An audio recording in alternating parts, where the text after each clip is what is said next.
ইসলাম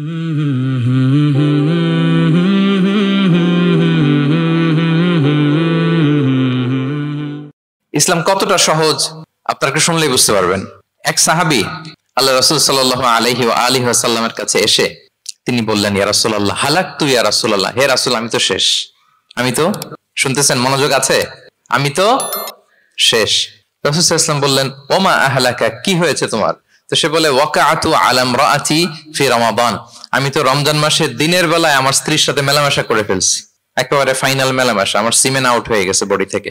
এজন্য সে অস্থির হয়ে রাসূল সাল্লাল্লাহু আলাইহি ওয়াসাল্লামের কাছে এসে, ইয়া রাসূল আমি তো শেষ, আমারে বাঁচান, আমারে বাঁচান। কি হয়েছে?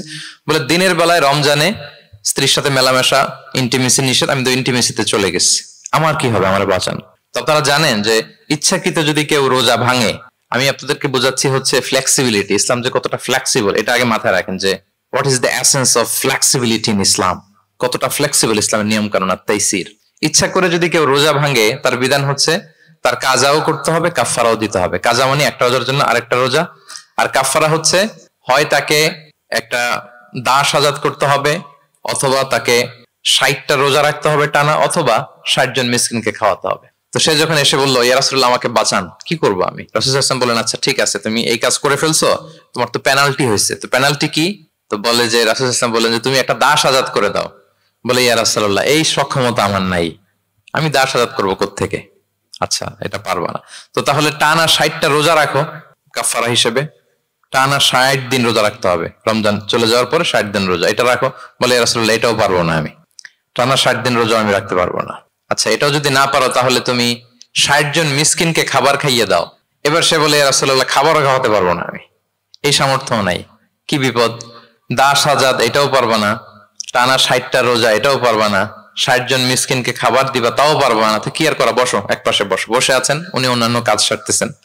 হঠাৎ এক ঝুড়ি খেজুর রাসূল সাল্লাল্লাহু আলাইহি ওয়াসাল্লামের কাছে আসলো, এক ঝুড়ি সাদাকার খেজুর। আসার পর রাসূল সাল্লাল্লাহু আলাইহি ওয়াসাল্লাম বললেন, ওই লোকটা কই যে এই কাজ করে ফেলছে? তাকে নিয়ে আসা হলো। রাসূল সাল্লাল্লাহু আলাইহি ওয়াসাল্লাম বললেন, যাও, দাসও আজাদ করতে পারবা না, 60টা রোজাও রাখতে পারবা না, 60 জন মিসকিনকে খাবারও দিতে পারবো না, তাহলে এক ঝুড়ি খেজুর আমার দরবারে আসছে, চ্যারিটির সাদাকার খেজুর, যাও এগুলো গরিবদের মাঝে বিতরণ করে দাও, তাসাদ্দাক বিহা ফিল মাদিনা, মদিনায় বিতরণ করে দাও। এবার সে বলে, আলা আফকারা মিন্না ইয়া রাসূলুল্লাহ, ইয়া রাসূলুল্লাহ আমার চেয়ে গরিব কাউকে দিতে হবে? রাসূল সাল্লাল্লাহু আলাইহি ওয়াসাল্লাম বললেন, হ্যাঁ গরিব কাউকে দিবা। বলতেছে, এই পুরো মদিনাতে আমার চেয়ে গরিব আর কেউ নাই। কি বিপদ! তোমার চেয়ে গরিব আর কেউ নাই? বলতেছে, আমি সবচাইতে মদিনায় গরিব। বলতেছে, তাহলে কি আর করবা, যাও তুমিই খাও, নিয়ে যাও বাসায়, তুমি আর তোমার ফ্যামিলির সবাই মিলে এটা খাও। চিন্তা করেন, আসছিল পেনাল্টি দিতে, নিয়ে গেল এক ঝুড়ি, কথা বোঝা নাই, নিয়ে গেল এক ঝুড়ি খেজুর। দেখেন what is the flexibility of Islam, Islam কতটা ফ্লেক্সিবল, মানুষের সুবিধা অসুবিধাকে ইসলাম কতটা গুরুত্ব দেয়।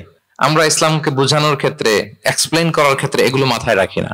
তাহলে ইসলামের এই যে ফ্লেক্সিবিলিটি যখন কোনো নন মুসলিম দেখে, এই হাদিস যদি কোনো নন মুসলিম পড়ে, আপনি বলেন সে কি আর অন্য ধর্মে থাকতে পারবে? যে একটা ধর্ম এত ফ্লেক্সিবল হয় কি করে, এত ফ্লেক্সিবল? এভাবে আপনি যদি দেখেন যে রাসূল সাল্লাল্লাহু আলাইহি ওয়াসাল্লাম খুব সহজ করে দিন ইসলামকে উপস্থাপন করেছেন। কাউকে যখন তিনি কোনো দায়িত্ব দিয়ে কোথাও পাঠাতেন, তখন তিনি একটা বিখ্যাত কথা বলে দিতেন, সব সময় বলতেন যে, বাশশিরু ওয়ালা তুনাফিরু, ইয়াসসিরু ওয়ালা তুআসসিরু, তোমরা মানুষকে সুসংবাদ দাও দিনের ব্যাপারে, মানুষকে ভয় দেখিও না, দিন থেকে ভাগিও না। ইয়াসসিরু, তোমরা দিনকে সহজ করে প্রেজেন্ট করো, ইসলামকে জটিল করে মানুষের সামনে কখনো প্রেজেন্ট করো না। ফ্লেক্সিবিলিটি। আল্লাহ রাসূল সাল্লাল্লাহু আলাইহি ওয়া আলিহি ওয়াসাল্লাম তিনি একবার মসজিদে নববীতে বসা, এক বেদুইন আসলেন। বেদুইন, নোমাডিক গাই, বেদুইন যার মধ্যে সভ্যতার ছোঁয়া লাগেনি। তো সে মসজিদে ঢুকেই উঠে চড়ে আসলেন, উটটাকে মসজিদের পিলারের মধ্যে বেঁধে রাসূল সাল্লাল্লাহু আলাইহি ওয়াসাল্লামকে সালামও দিচ্ছে না। কি দিচ্ছে না? সালামও দিচ্ছে না, কথাও বলতেছে না। মসজিদে ঢুকে পিলারের মধ্যে উটটাকে বেঁধে 2 রাকাত নামাজ পড়া শুরু করছে। 2 রাকাত নামাজের পরে দোয়া করতেছে। কি দোয়া জানেন? দোয়ায় বলতেছে, আল্লাহুম্মা রহামনি ওয়া মুহাম্মাদা ওয়া লা তারহাম মা'আনা আহাদা, মানে আল্লাহ তুমি শুধু আমাকে রহম করো আর মুহাম্মদ সাল্লাল্লাহু আলাইহি ওয়াসাল্লামকে রহম করো, আমাদের দুইজনের সাথে আর কাউরে তুমি রহম করো না। বেদুইন হলে যা হয়, তার যে এটিকেটস অফ দোয়া, দোয়ার যে আদব, অন্যের জন্য দোয়া করলে যে নিজের লাভ, এটা ভুলে গেছে। আপনারা এটা জানেন তো যে অন্যের জন্য দোয়া করলে লাভ? জানেন? আপনি যদি এক ভাইয়ের জন্য দোয়া করেন যে আল্লাহ সে অসুস্থ, তুমি তাকে সুস্থ করে দাও, ফেরেশতারা বলতে থাকে আল্লাহ যিনি এই দোয়াটা করলেন তার কোনো অসুস্থতা থাকলে আগে তুমি তাকে সুস্থ করে দাও। ধরেন যে আপনার এক ভাই দারিদ্র্যের কষাঘাতে জর্জরিত, টাকা পয়সা না, আপনি দোয়া করলেন যে আল্লাহ আমার ভাইটা আর্থিক সমস্যায় আছে, তার আর্থিক সমস্যা দূর করে দাও। ফেরেশতারা দোয়া করে, আল্লাহ যিনি দোয়া করলো তার যদি আর্থিক সমস্যা থাকে তুমি আগে তার আর্থিক সমস্যা দূর করে দাও। সুবহানাল্লাহ সুবহানাল্লাহ বিহামদি।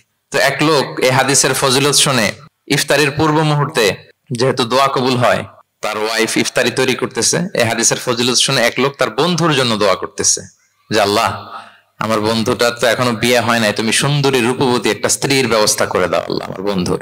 এই দোয়া শুনে তার স্ত্রী তো রেগে মেগে আগুন, সেই ইফতারি টিফতারি রেখে দিয়ে এসে বলে, এই এত বড় সাহস, কি দোয়া করো এসব উল্টা পাল্টা।